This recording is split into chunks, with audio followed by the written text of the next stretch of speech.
नमस्कार, आपण पाहताय लोकराज्य न्यूज 24. पाहुयात महत्त्वाची बातमी. कर्जत तालुक्यातील कोरेगाव येथून एक अत्यंत संतापजनक आणि संताप आणणारी बातमी समोर येते. रस्त्याच्या कडेला मेंढरे चारत असताना बारामतीतील तुकाराम कोळेकर, रामा टेंगले, गणेश चोपडे आणि त्यांच्यासोबत असलेल्या महिला मेंढपाळ बांधवांवर 10 ते 15 जणांच्या संतप्त जमावाने अचानक हल्ला केला. या घटनेमुळे संपूर्ण मेंढपाळ समाजात आणि परिसरात तीव्र संतापाची लाट पसरली असून या भ्याड हल्ल्याचा सार्वजनिकरित्या जाहीर निषेध नोंदवला जात आहे.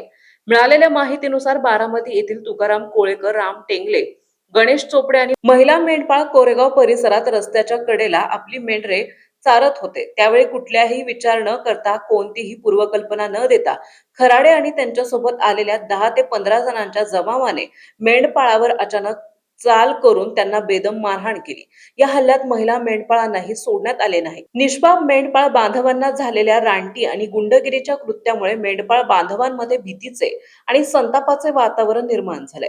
भटकंती करून आपले पोट भरणाऱ्या अत्यंत कष्टकरी मेंढपाळ समाजावर अशा प्रकारे वारंवार होणारे हल्ले आता खपवून घेतले जाणार नाहीत, असा इशारा स्थानिक नागरिक आणि मेंढपाळ संघटनांनी दिला आहे.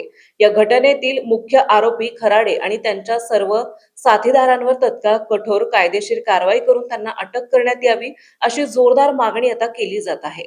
या भ्याड हल्ल्याचा सर्व स्तरातून जाहीर निषेध केला जात असून पोलीस आता या प्रकरणी काय कारवाई करतात याकडे सर्वांचे लक्ष लागले आहे.